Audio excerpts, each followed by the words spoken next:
When I found out I had scoliosis, I was 7 years old.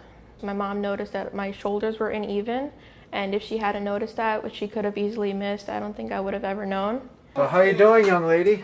Kids with scoliosis, they don't typically have back pain, but they have a large deformity or their shoulders are off. When we left Pakistan, I was 8 years old, and so immigration was a tough process. Coming to HSS, it was a sense of comfort, a sense of relief knowing we were in good hands. I saw Fajr for the first time approximately 5 or 6 years ago. She presented with a scoliosis referred by her pediatrician. It was very large, close to 70 degrees. Usually for kids with this sort of scoliosis, when it's around 45 or 50 degrees or larger is when we start to consider surgery. So they have a significant amount of potential to grow, and with the growth could come progression of the scoliosis. For her, she was still skeletally immature and with a large curve of 70 degrees. He always believed in me throughout the whole process. He tried his best to make the restrictions as little as possible, and it's what kept me going and had me, a year of not bending, not twisting. It can be hard, but I knew that after surgery I'd be back in the game.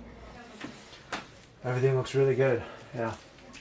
Every prized possession for a parent is their children. So part of the conversation is making sure that they understand you've done this more than a few times, and that they know that, it's not just me, but the whole entire team of HSS that's going to be helping in the care of the patient, from the nurses, the technicians in the operating room, the anesthesiologist, surgeon, the physical therapist, the post-op care team.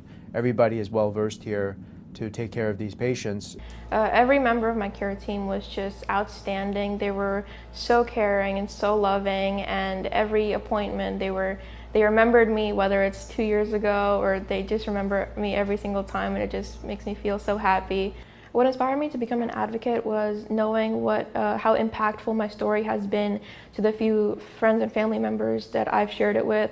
I was so excited for me to share it with a larger audience, hoping that it could impact them as well and show them what a great place HSS truly is for treatment. The thing about these types of operations is that you see immediate results. So obviously patients come in and they're on the operating room table, and you could see the deformity, you could see the scoliosis, you could see the hump on their back.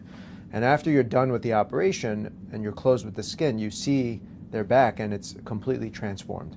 And I think in this case, the rewarding part is not only seeing the excellent result that we were able to achieve, but also the fact that she's now 5 years after surgery and incredibly happy, and she has no restrictions, doesn't feel like she had spine surgery, and is basically a normal kid. When I grow up, I wanted to be an orthopedic surgeon. So as I was recovering, I didn't know what I was going to be. Orthopedic surgery never crossed my mind, but now as I'm older and I can reflect back on the recovery process and my journey with scoliosis, something about being an orthopedic surgeon, specifically a spine surgeon, just feels so right, and I want to be the same caregiver that Dr. Kim was for me, and I want to be that same amazing doctor for other children that have scoliosis.